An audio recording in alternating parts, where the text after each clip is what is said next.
lovely, isn't it? So, hello, my name's Ellie. I got married last year.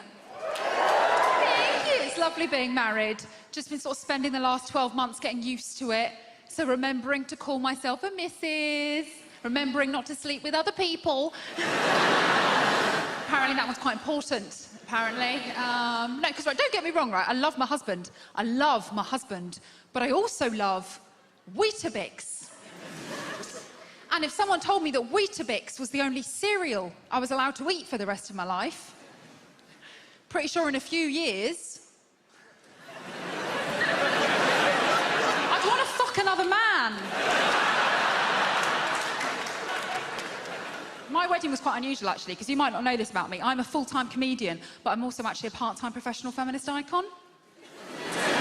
I'm in a job share with Sandy Toksvig, and like all feminist icons, I'm obviously extremely politically knowledgeable, like loads, babe. So I decided to use my wedding to investigate a political issue, right? And the political issue I decided to investigate was immigration.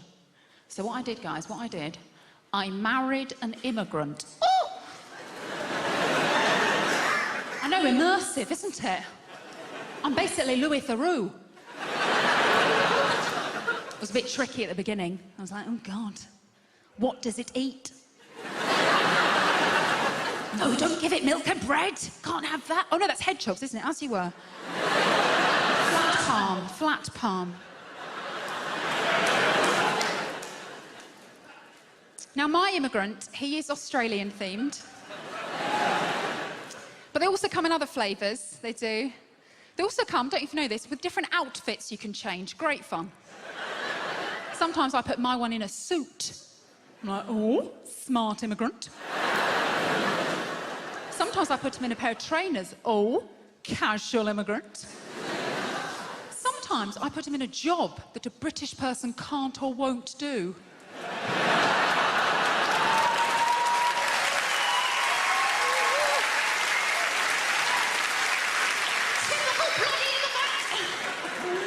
Oh, get your own, there's loads of them.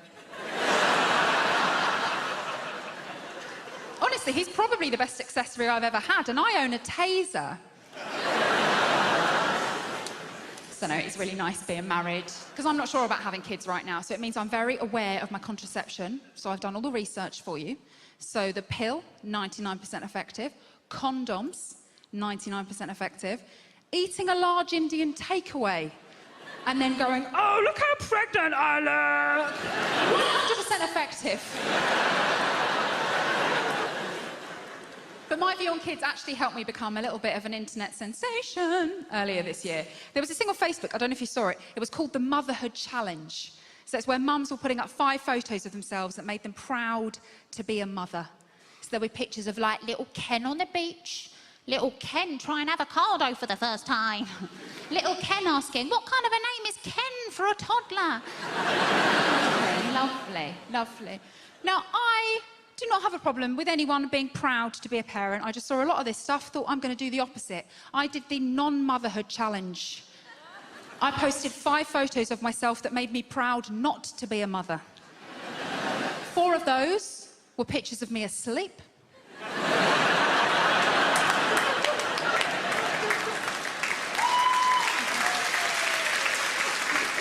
And the 5th one was of me asleep, holding a bottle of wine. Really, really silly, right? Whacked it up on Facebook, didn't really think any more about it. For some reason, it went bananas, right? It went viral, got shared a gazillion times, went all the way around the world. At one point, I became Woman of the Week on a Swahili parenting blog. And it was really interesting seeing the different responses I got back to it. So the first lot of people to write on my Facebook page were women like me without children, saying things like, oh, Ellie, thanks for giving us, the childless, a voice. I was like, no worries, babes, you're welcome. And then I got some other replies, and I've printed them out here. So I got some replies from some mothers, so that was quite interesting. Like this lady, we'll call her Mummy number 1. She said, you don't understand what it feels like to become a mother, you fucking superficial basic bitch.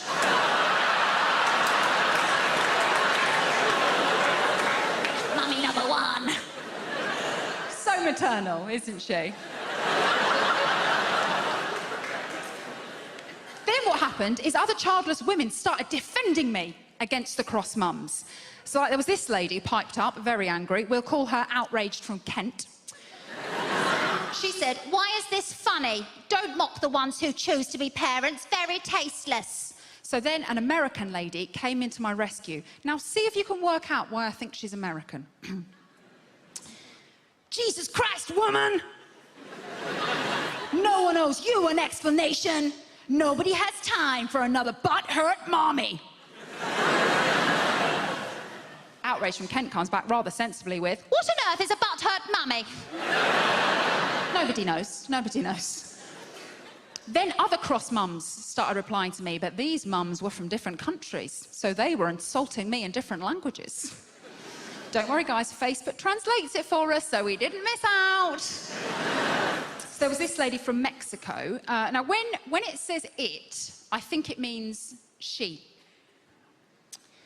"No wonder it does not have children."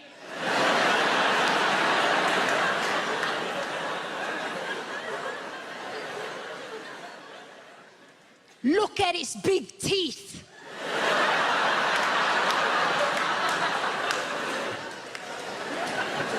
Gracias, amigo, Mexico. But this was all saved in the end by the final group who replied to me, and they made everything better. They were led by a man called Alessandro. And Alessandro says, "As an Italian, I need to know, what kind of wine is that?"